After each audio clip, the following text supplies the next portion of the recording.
My name is Jenna. I'm the Director of Marketing and Outreach for Illinois Digital Educators Alliance. I'm so happy to have you all here today. Hopefully you've been to one or a few of the many webinars that we've been running over the last 2 weeks. Oh my God, has it only been 2 weeks? Oh, good gosh. If not, feel free to check them out on our website, www.ideaillinois.org/Wednesday webinars, or if you go to our Ideas at Home Learning page, we're also listing all of the at-home learning webinars and coaching sessions and things like we're doing right now that we've been doing over the last 2 weeks. So definitely check those out. We've curated other resources for you. If you haven't seen yet, we're also putting our weekly calendar there with activities and resources for you guys to do with your students each week. First of all, is my sound okay? I didn't check that. Everybody good? Thumbs up? Okay, great. So today we have some awesome coaches who have volunteered their time to be here with you today.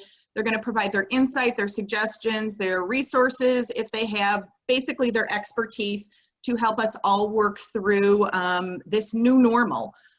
So I'm going to introduce them in just a minute, but first of all, I want to thank each and every one of you who's here today for everything that you're doing at this time. As a former teacher, I know all of the many crazy hours that you're putting in behind the scenes to make this transition, this period, as seamless as possible for your students, for your colleagues, for the parents. And I truly hope that people have taken a minute to thank you. And if they haven't, they honestly, it's, you know, they're kind of freaked out as much as you are, and it's gone over their heads. But please know they're thinking of you. They are valuing you, and if you never felt valued before, trust me, everybody knows how awesome teachers are. So definitely take a minute to pat yourselves on the back, and know that if you haven't heard the thank you, they're certainly feeling it. So a few quick webinar reminders. If everybody could please keep themselves muted throughout the presentation, except of course our two coaches, and then keep your video off. That way our presenters can kind of be the spotlight scene today, and we'll see what they've got. So definitely that. And presenters, if you guys keep yourselves unmuted and your screens up, it'll just keep the conversation flowing. We do want this to be a very open session. So if you have questions, if you want to offer up your own insight on any of the topics, anything, if you want to provide resources to people, please just put that all in the chat window. We are recording this, and we are also going to record the chat as well. So tonight or first thing tomorrow morning at the latest, you will get a email with the recording as well as the chat file.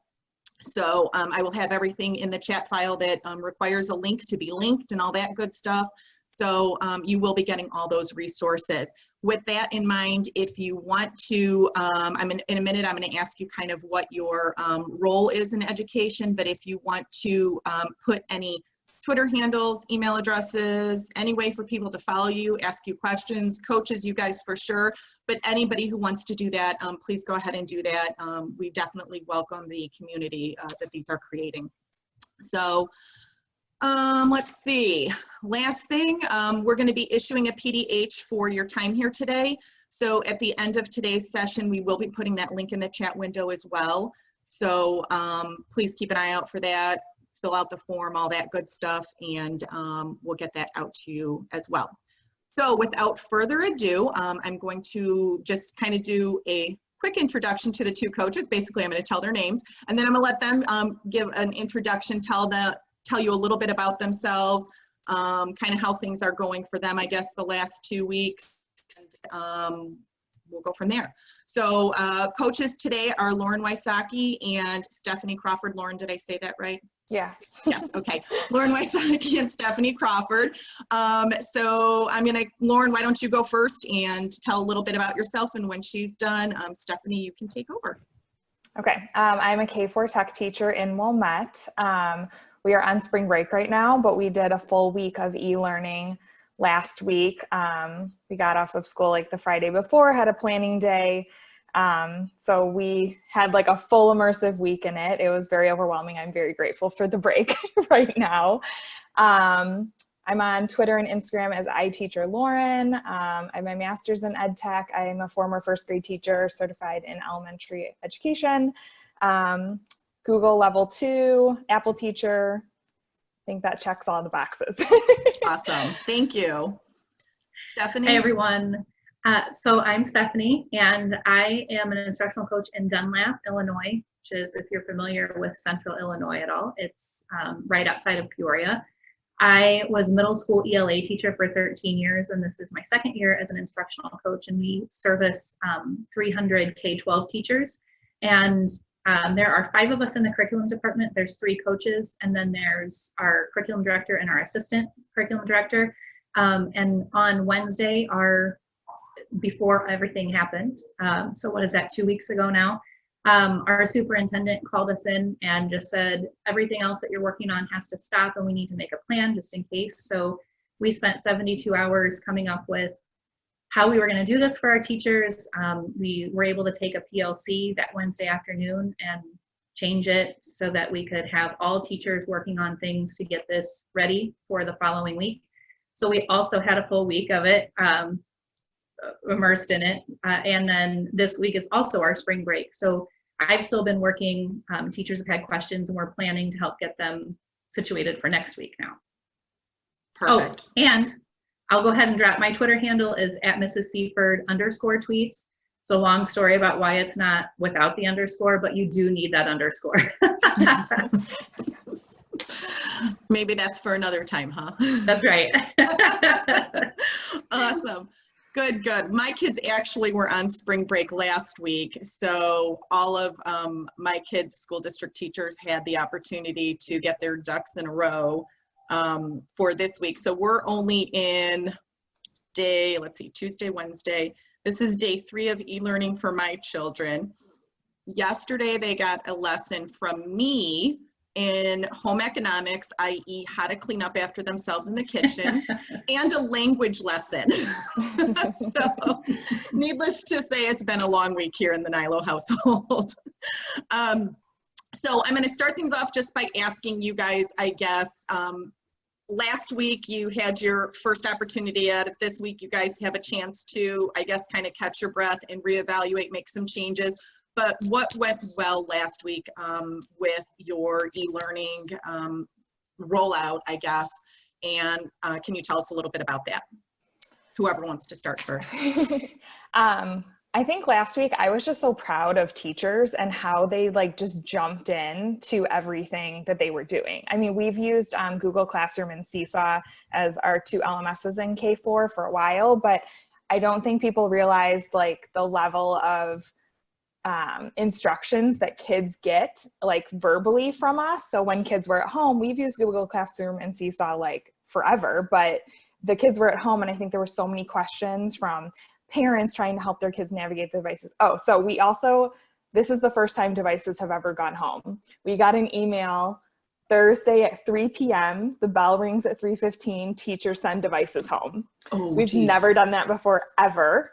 So that was a little chaotic. So parents got these devices at home, had to set them up on Wi-Fi, had to set expectations, had to do all of these different things. And I think the flexibility that everyone had was amazing.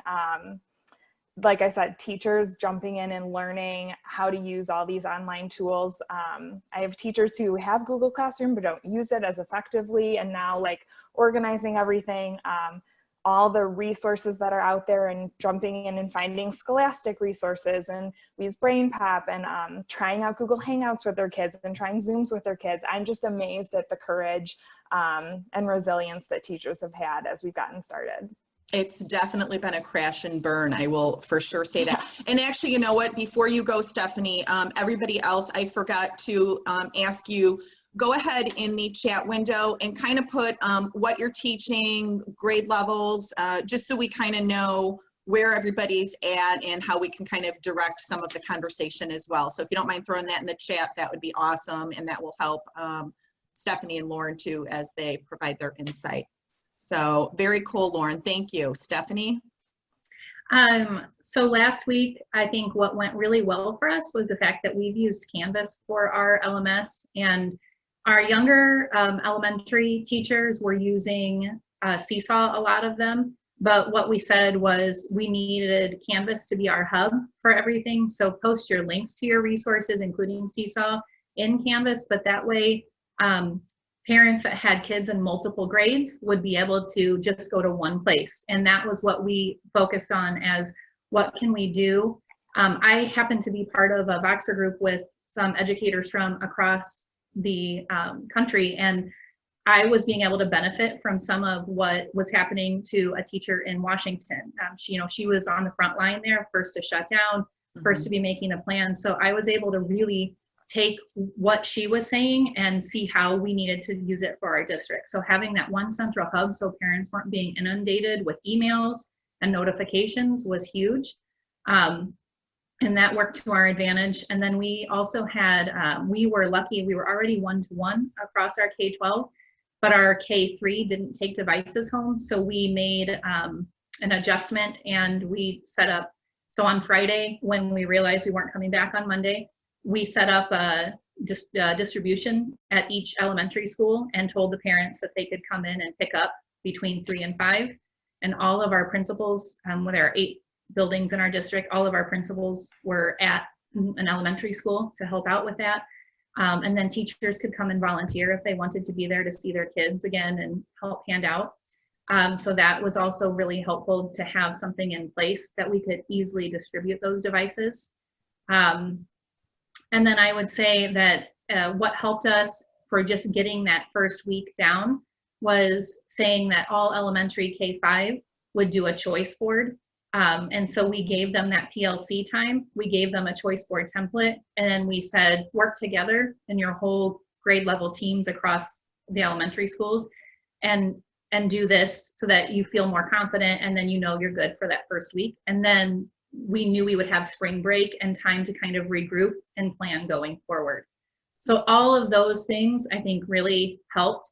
And I would agree with what Lauren said. The teachers have just been fantastic about jumping in and trying it and asking questions when they have it, which has helped a lot too.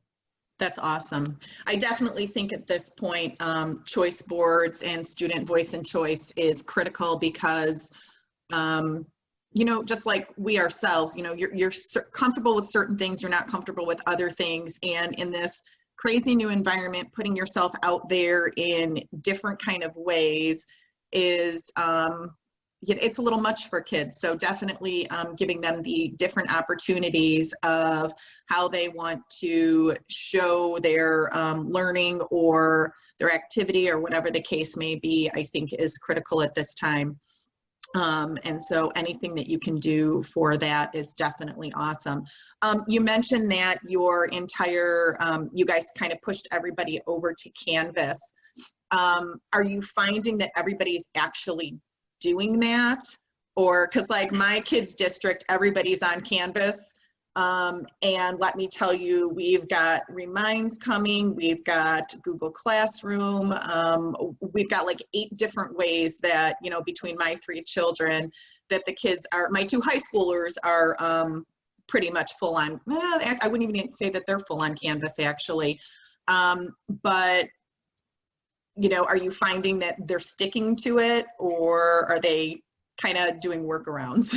That's a great question. And I would say we have a few that are holdouts, but we have 300 teachers and almost all of them are exclusively using Canvas now. But that is because we had to do some background work. So when we set this in place, the 3 of us that are coaches went and checked every teacher's Canvas page to make sure they had a home page that could be used as a hub, because even though we've had it for 4 years, there are some that have held out, right?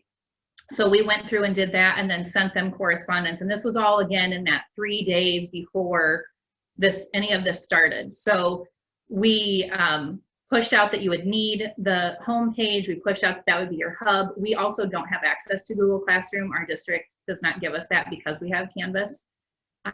So we don't have to worry about that. And I was really, the kindergarten teachers were who I was most worried about because, you know, they use Seesaw, their kids probably really haven't used Canvas, but almost all of them embraced it with no complaint and just started doing it.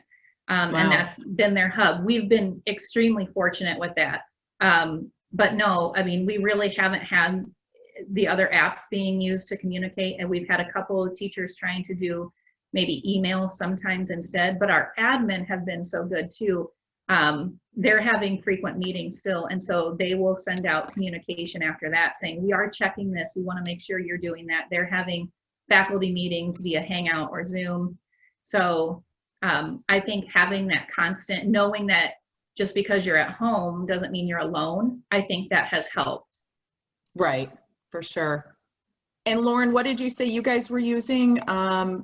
Are you guys just using Classroom or? We're using Google Classroom at like 3rd and 4th grade and Seesaw K4. Okay. Our Google account started in 2nd grade, but long story, if we would have had more time, we would have gotten like their accounts on the devices, but we've used Seesaw so much this year that Google accounts weren't logged in on 2nd grade devices yet. It was like our next thing in tech class.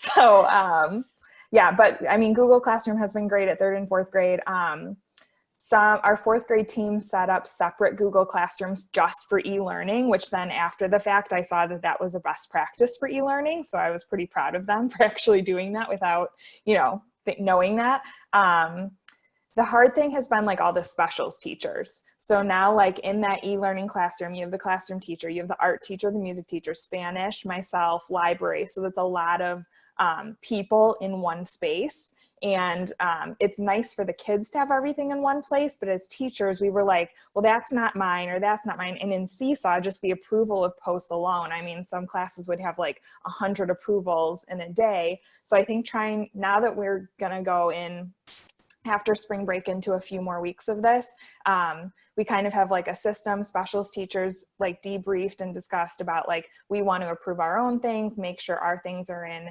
activities so that like that's kind of separate and the classroom teacher can look at their stuff and we can look at ours. Google Classroom, we all have a topic. So trying to streamline it beyond last week and help the kids. Parents were getting an email from their teachers with like daily updates and such. So I think just trying to streamline communication for everyone is one of the things that we're learning going into next week. So you guys, I was a specials teacher too. Your special teachers, you guys are still all doing your curriculum and going, because yesterday, and I think I saw her pop on here, Vanessa was saying that her group was kind of integrating more with the core classes as opposed to providing additional stuff. Vanessa, if you want to unmute, do you want to kind of mention what that was? Am I correct in this, or did I dream this? So yeah, we just with having, you know, we're K-5 school and we have technology and library class that I'm responsible for of specials. They have their PE teacher, they have their music teacher, they have RTI, title, speech, you know, all of those things that everybody else has got, you know, as far as specials go. And it just became, okay, we did the e-learning days for a couple days of those snow days last year and just realized, okay, the parents are not able to contact and get the work done for, you know, 4 or 5 different teachers. So what we did was we said, okay, specials, you're out of it. We're just going to have the kids focus on contacting their teacher, and then the specials teachers become supports for the content teachers. So like, for example, I'm assigned for 4th and 5th grade teachers, and I check in with them, see what parents they need help reaching, see if there's anything I can do grading wise, attendance wise, whether I can support them by making different tutorials, webinars, whatever I can do to help save them time. I check in with them and sort of report with them. And then the other specials teachers are assigned a different grade level as well that they report to. So that eliminates parents having to report to, you 5 different teachers or send work into 5 different teachers. And then for me, having to keep track of 240 kids and what's coming in for 240 kids, which I realize in in a high school world, you're seeing more students, so it's harder. But those students are used to reporting to multiple teachers every day. They can manage going into 4 or 5 different Google Classrooms and reporting. Our little ones are not set up for that, and they're not used to that. They're used to 1 or 2 teachers in Google Classroom that they're getting things from. So that's just kind of what we opted to do. Thank you. Yeah. Our specials, they did 1 choice board for all the specials, and then PE was at the center every day, and PE had to be chosen every day to get your row. And then we did that based on the fact that they didn't see specials every day of the week except for PE. So by choosing the way that the rows were set up, we had them set it up so that they couldn't just choose like 2 music and PE and never do anything else. And then on the Canvas page, the home page that the students would visit, it would say, don't forget to go to your tech, because in their tech classes from K-12, they would have used their own tech Canvas page that the teacher had set up. So they were used to going to that one. So they just said, visit that to find your specials choice board. So they've had 2 places to go, 1 choice board for all specials to still keep them going with music, art, language, and PE, and then their homeroom choice board. But we are having the ESL department made up their own list of what they were going to do and what that would look like. And then the special ed department, along with all of that OT and everything, has been working to put a list of resources together and communicate with their students and their parents. That's, I think, the hardest part, and that's where everybody is struggling a bit, is making sure that you really get their needs addressed, and then they're not just floundering at home. We do have, our district is requiring that we are in from 9 to 2:30 every day, and that you check your email and respond at least once an hour. And that goes for counselors and all positions, any teacher in our district. So even if a student was struggling with being home and being away from everyone, they could reach out to their counselor, and they've been talking via Flipgrid and that kind of thing too, with private videos. And Flipgrid integrates into Canvas, so that's been a nice, I guess, solution for it too. Awesome. I love that choice board idea. That is, me too. I was having that conversation with my son yesterday, my youngest, and asking what we've done today. And that's another question I'll have in a few minutes, but I was at, what have we done today? Have we done this, X, Y, Z? And he's like, well, Mom, I don't have to do art. I normally don't have art on this day. And I was like, well, yeah, you're right. I'm like, but if you got nothing better to do, don't play the dumb box, do some art. But that choice board, that is a fantastic idea. And then it doesn't, as a former specials teacher, it doesn't take you out of the mix then either, so it would have broke my heart if my kids, blew off coding from here till, the end of the school year, till whenever this ends, because that's something I'm passionate about. So I think that still giving them those opportunities, but doing that in such a manner, that would be awesome. Is there any way you could share what one of those choice boards looked like? Yeah, I definitely can. I am on my iPad right now for this, so I can't easily maneuver it. So if you shoot it to me, I can add it to the chat after the fact later. Perfect. Before I send the chat out. Please don't think I'm ignoring the chat as I find this. That's fine. I will do that, and I will, for everybody who's on, I will add that to the chat and link it in there so that then you guys have that. So it'll be towards the end of the chat or wherever's appropriate. So awesome. Hey, this is Whitney. I'm not on video today, but we have a question in the chat about RTI and preparing for remediation learning. And I didn't know if you had encountered that or had any suggestions for accommodating remediation during this. I don't know that I have not heard of that, like what we're going to do moving forward. We're waiting on communication from our CNI for the next couple weeks of like, are we, because since last week was the week before spring break, a lot of us were in like review and fun stuff in our curriculums anyways, and spring break is kind of like a stopping point. So we haven't really gotten direction in terms of where to go next. Are we all expected to continue with our curriculum? Are we, you know, kind of, we don't know where we're really going yet. And we're waiting on some more direction coming. I do know that our LBSs, our special ed department, OT, reading coaches and everyone, they've been using Hangouts to check in with kids. They've been kind of working more individually with families. So putting together like a plan for each of their students and kind of a checklist for their day, and more working individually since they don't have whole classes. And that's kind of how it works. I know our differentiation support teacher has been putting together some choice boards, and she's been putting together resources for teachers that they can pass on to kids who may need them. So I think that's something that I think we're all going to struggle with, and making sure that we're meeting the needs of all learners through this, because not being in the room with kids every day has been definitely challenging. I'm going to jump in real quick. Sorry. One of the feedback pieces of advice I've heard recently, and I don't remember who said it, but it was on one of these office hours. But they are a Google Classroom school, and they created Google Drives for each of those individuals that need that extra support. And if the class had a paraprofessional assigned to it, those paras were jumping in and providing that one-on-one support if you don't have that coaching piece with your school. And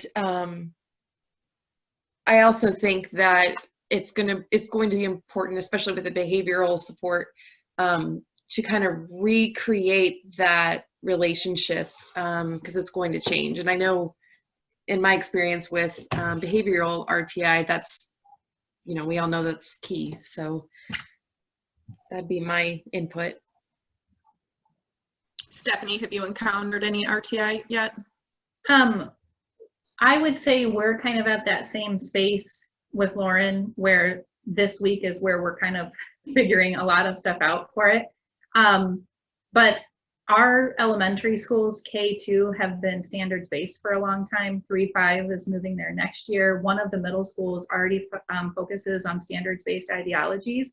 So I think it has made it easier in that respect for some of the teachers, because they are used to already offering that kind of remediation, right, and that feedback for it.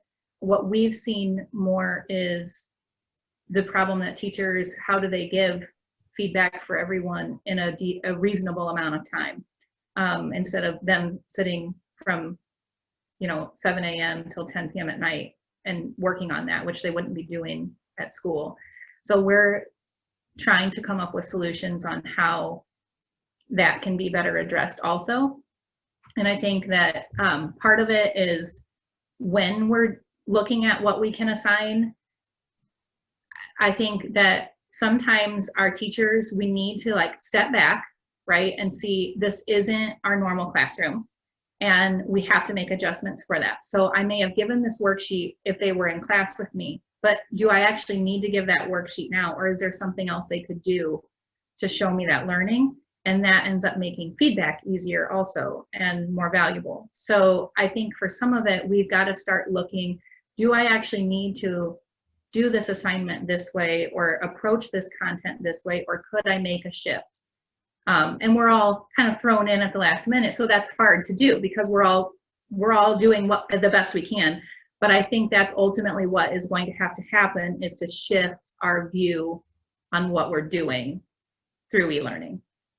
I know something.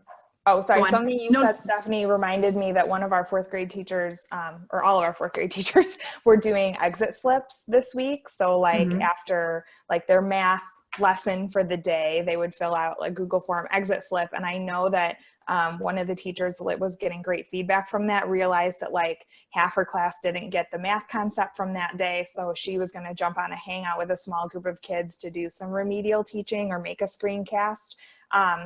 So I think planning some sort of like exit slip of maybe not every day, but like midweek check-in, Yep.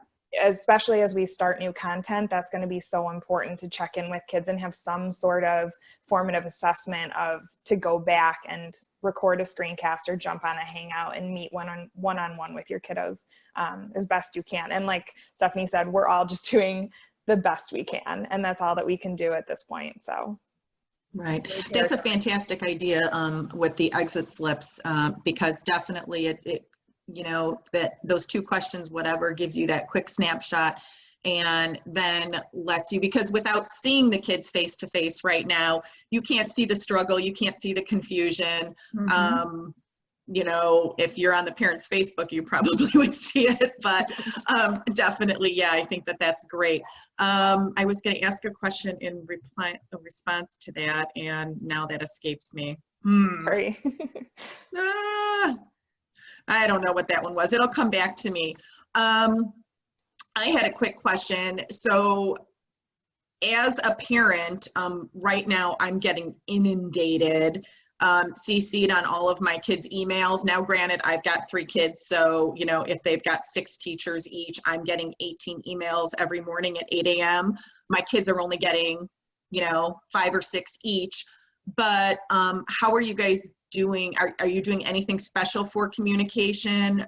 My kids are not a one-to-one school district until now, so, you know, clearly it's a crash and burn.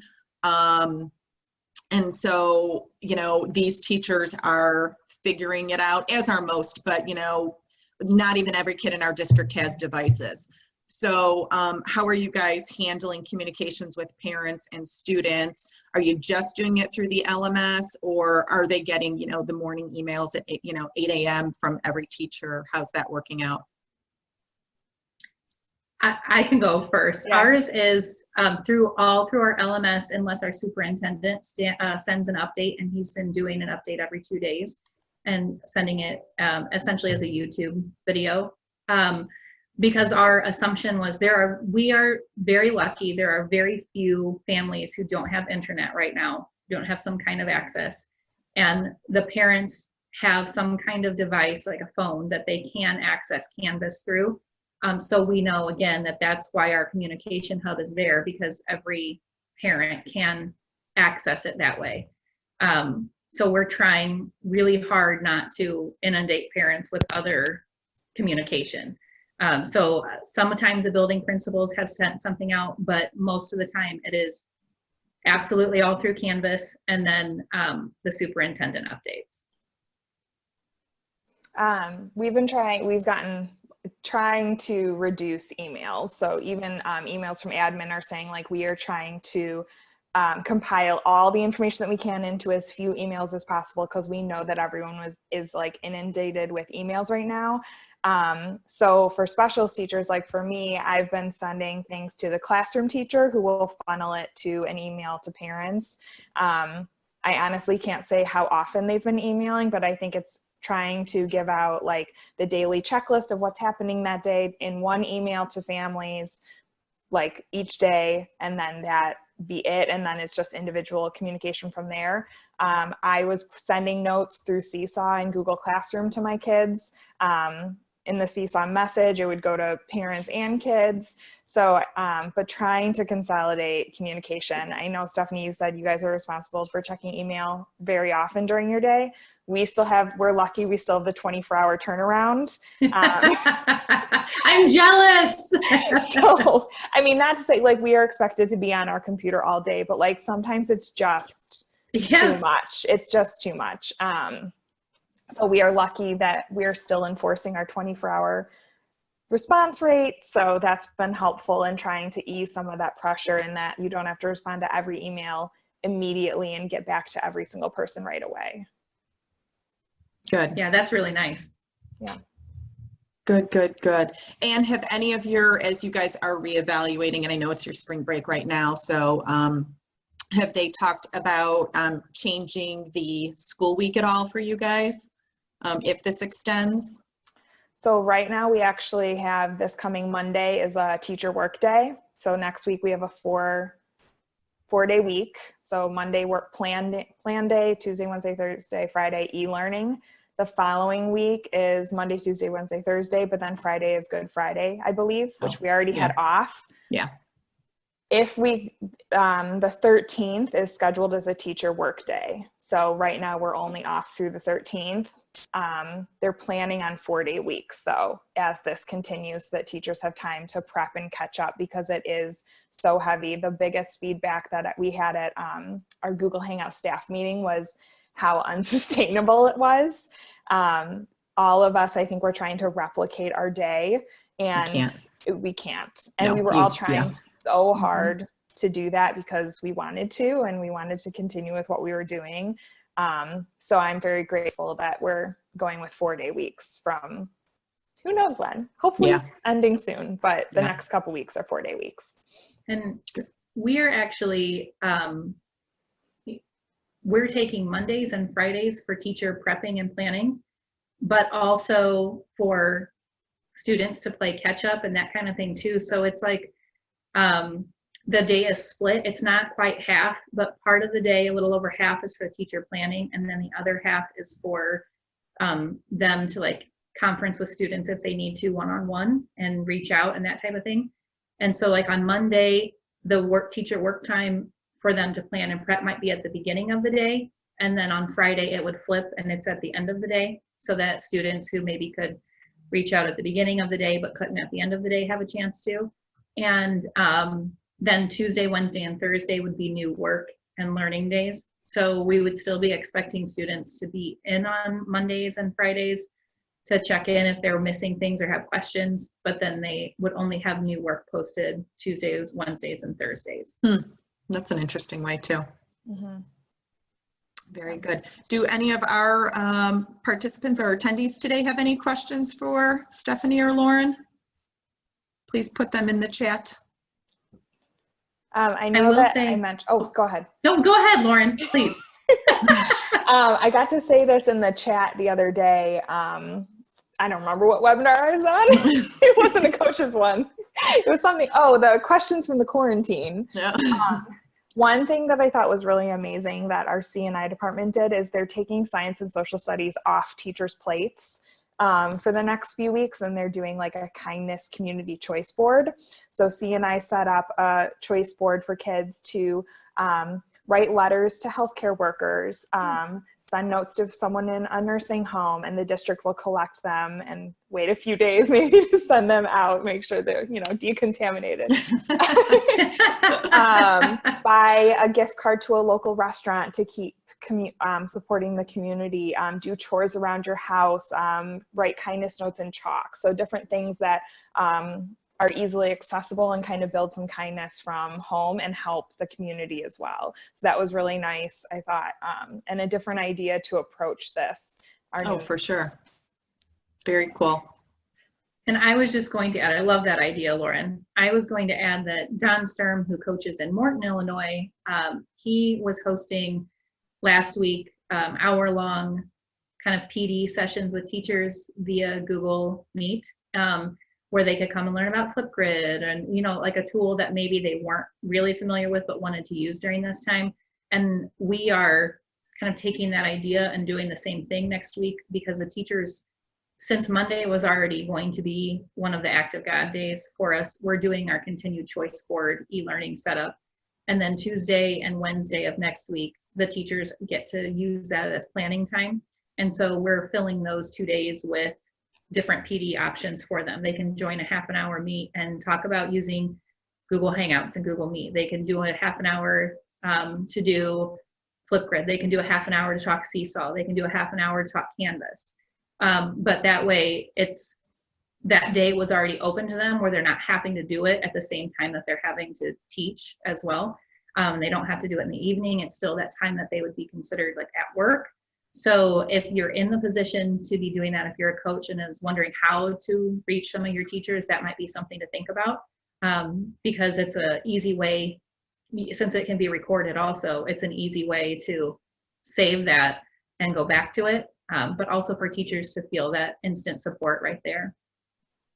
That's awesome. That's awesome. Richard asked a question, and actually this has not come up before. This is a very interesting one. Do any of your districts have student teachers, and are you able to accommodate their observation hours via e-learning? Has anybody heard that yet? We do have student teachers, and I got the initial email forwarded to me that they would be able to count observation hours for their e-learning, but then the changes came into play with them being active God days and whether you could actually do the e-learning. And I haven't heard after that, I haven't heard one way or the other. I am on emails in our district, and that is something that is of concern because we have at least 4, I think, right now, if not more. So my heart breaks for them too. Yeah, I have not heard for our student teachers their plan. Sorry. Richard, if you want, we can do a little digging with ISB on that. Go ahead, and if you want, you can private message me or put it in the chat. I don't remember if I saw it earlier. If you want to put your email, we can do a little digging and possibly get back to you on that. Any other questions from anybody?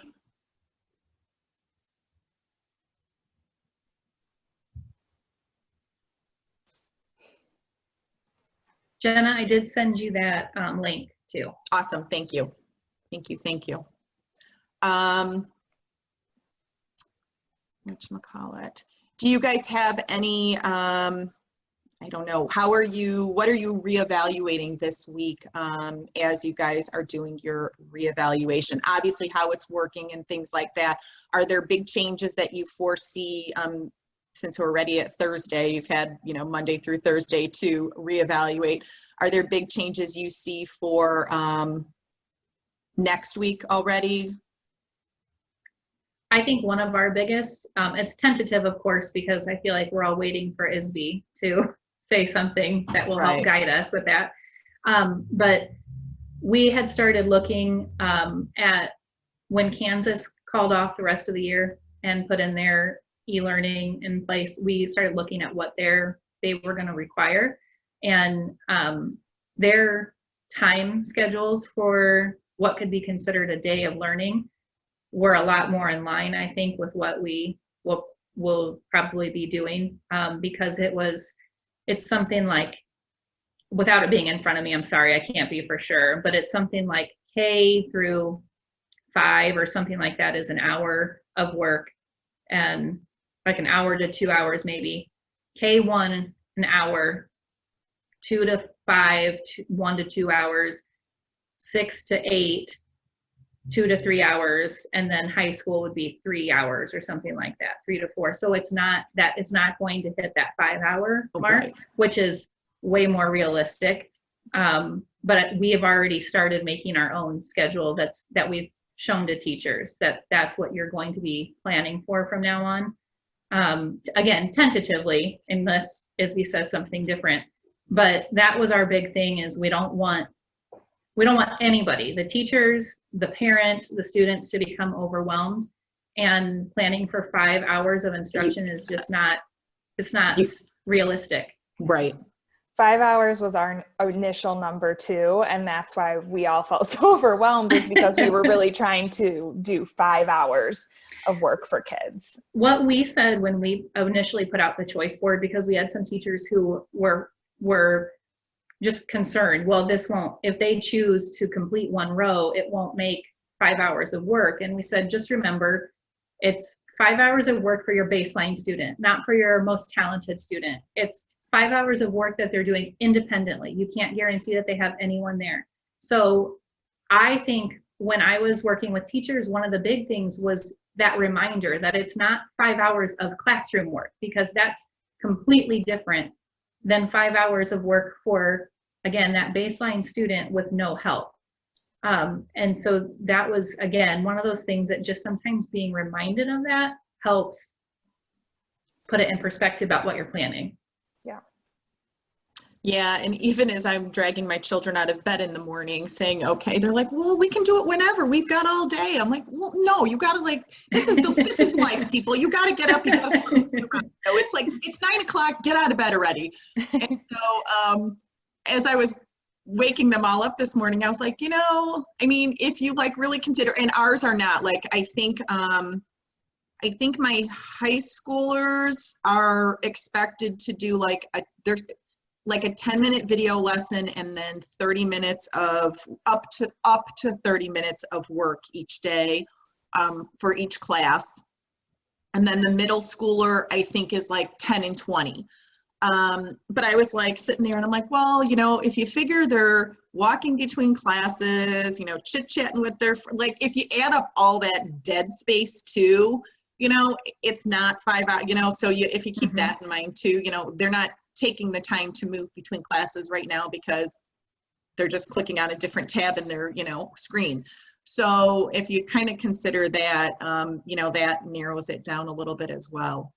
Are you guys finding that a lot of it is project learning where, just turn it in by Sunday at midnight kind of situation? Because that's a lot what my kids are seeming to get as well is, they're getting structure for each day, but literally every single teacher has told them, you don't have to do this today. It doesn't have to be turned in today. I'm recommending it to help you structure your week, but it all needs to be turned in by either Friday, depending on the teacher, Friday or Sunday, if somebody wants to grade over the weekend or not. So are you finding that kind of stuff too?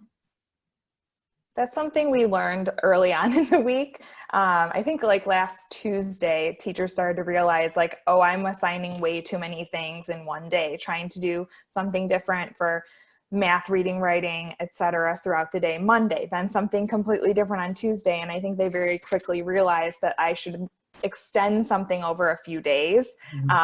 So like one example is a writing project that they did how-to writing, but then the final was they filmed it and put it into Seesaw. So that was their writing. They had to write their script, but that took like the course of their week and they were working on how-to writing in the classroom. So that's one of the ways they extended it to do it at home. And kids, I mean, it was so cute to watch them because like one kid was making pesto while another kid was showing you how to wash your hands. So timely. Yes, very timely. But I think that was something that we learned really early on. It's like, you can't do something different at like every single day. It has to be something that will extend over the week. For me, even technology, I am a little nervous about the screen time. So I'm trying to encourage teachers, like, yes, they might give you the final project, like through Seesaw or Google Classroom, but really try to get them like off the screen too, because that's so important for, everyone, because my eyes hurt on Friday. So right. Trying to do projects that are hands-on, getting them like into their house in a different way, learning and not just sitting in front of their device all day too. Right. We even, Illinois Digital Educators Alliance, but we actually feel the same way as well. And if you look at the choice board that we've been putting out, the weekly calendar, half, if not more than half of each week is a unplugged activity so that, again, the kids are not staring at their screen the entire time, but kind of getting out there, doing other stuff. We build in board game time. Of course you do. Yeah, it's like, we can't help it. This was kind of cute. I was telling my neighbor this the other day. And this is a great idea for your youngers, but Sunday, so I don't know what day it was, I did a virtual happy hour with some of my neighbor girlfriends. And so I took a picture of my Zoom screen, sent it to my mom. I was like, virtual happy hour, yada, yada. And she got all jealous that I did this with these people. So she wanted to do virtual bingo with all of the grandkids. So my 15-year-old on Sunday, his last day of spring break, goes, I cannot believe this is how I'm spending the last day of my spring break. But we all got, all of the cousins and the grandparents and everything, we all got on FaceTime. And my youngest niece called out the numbers and we all printed out cards at our houses and we played virtual bingo. But it was is a cute, meet and greet kind of activity for your students to build some community online. you know, what a cute idea of, you know, something that they weren't on screen. I mean, we had the cards printed out, and, you know, we had markers and we were marking them on you know, we just happened to be in front of the screen, but it was a cute, fun little quick activity, but a cute community building, and I think a great activity for teachers.